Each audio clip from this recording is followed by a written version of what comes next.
Hi, PerspectaWeather.com meteorologist Paul Doran here on Wednesday, March 27th. A cold morning here in the Mid-Atlantic region. Some Philadelphia suburbs to the north and west of the city dropped into the lower 20s, way below normal for this time of the year. It stays cold today. High temperatures this afternoon, not far from 50 degrees in D.C., Philly, and New York City. That is below normal for late March. Another cold night tonight. And then Thursday begins a warming trend here in the Mid-Atlantic region. Certainly much milder conditions by tomorrow afternoon. The breeze will pick up out of the southwest.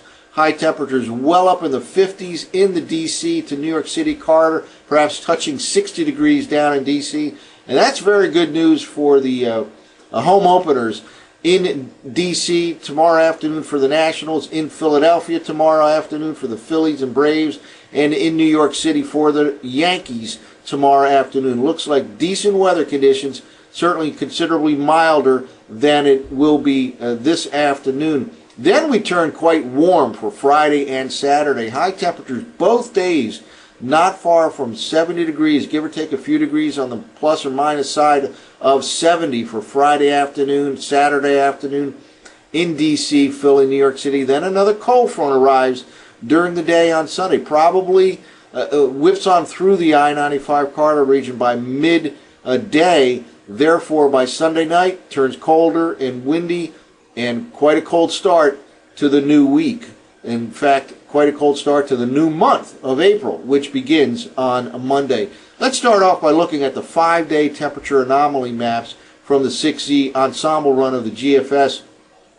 Basically near normal conditions for this current 5-day period. That kind of encompasses below normal temperatures for today, tonight, nearly normal on Thursday, and then way above normal on Friday and Saturday, but then turning colder again by the early part of next week. It looks like the real springtime warm-up will not take place next week, the first full week of April, but probably the second week of April. Let's go to days 6 to 10. Here we are for the bulk of next week. This runs from April 1st to April 6th.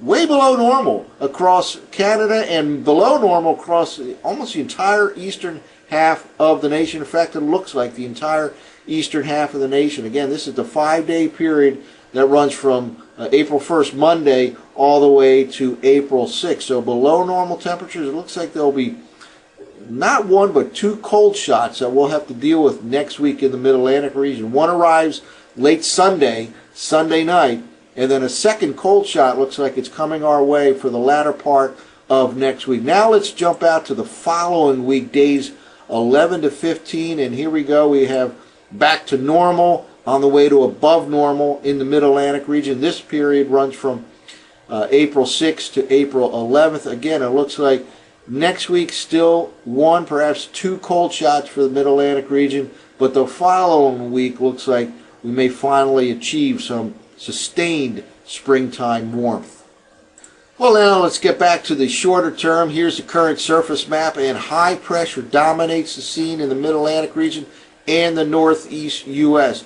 Certainly colder than normal conditions this morning, but there'll be some sunshine and winds will be quite light indeed with that high pressure ridge sitting right on top of the region. Really the most important weather in terms of precipitation is occurring now in California. We'll look at the radar in a moment, but another system slamming into the central and northern part of California with coastal rains and inland snows. And here's a current radar look. WSI's and telecast.com, and again, rain-free conditions dominate the Mid-Atlantic region. Certainly there's low pressure area causing some showers and thunderstorms down across Florida, but the bigger story probably is out in California, where yet another Pacific Ocean storm rolling ashore, coastal rains, and over the Sierra Nevada, where they have been absolutely pummeled with heavy snowfall this winter season, now going into the early spring.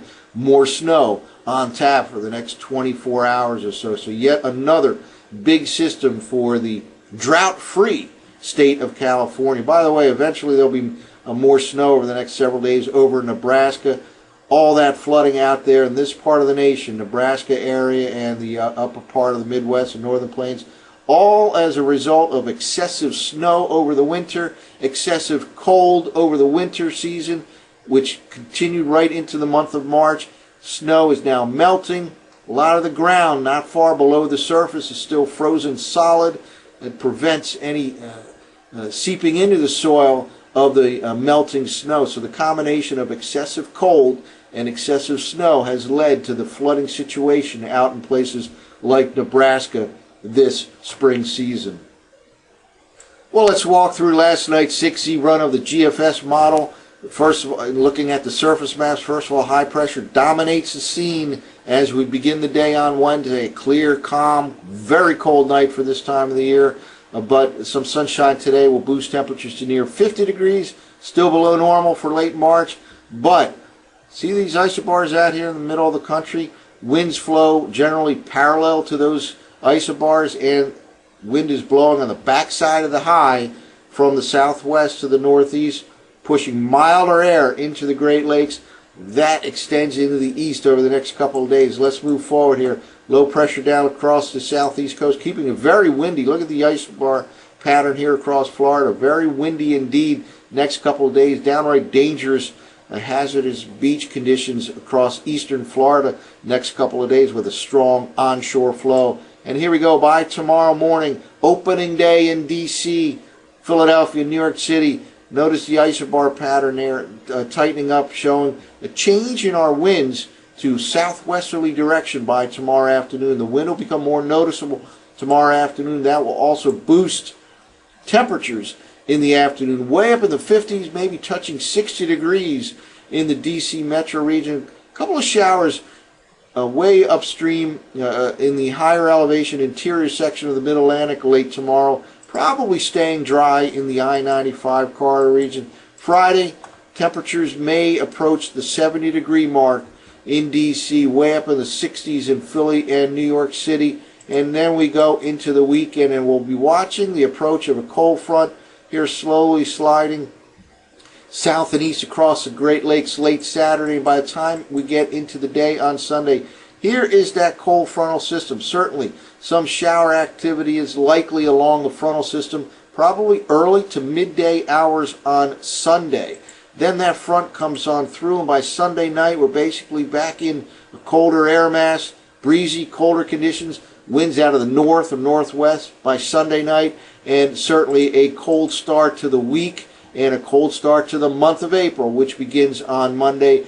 Below normal temperatures expected on Monday, Tuesday, perhaps Wednesday of next week. And then it looks like another cold shot for late next week. Perhaps we'll have to wait till the following week, the second week of April, to get more sustained springtime warmth here in the Mid-Atlantic region. That's it for now. For PerspectaWeather.com, I'm meteorologist Paul Dorian.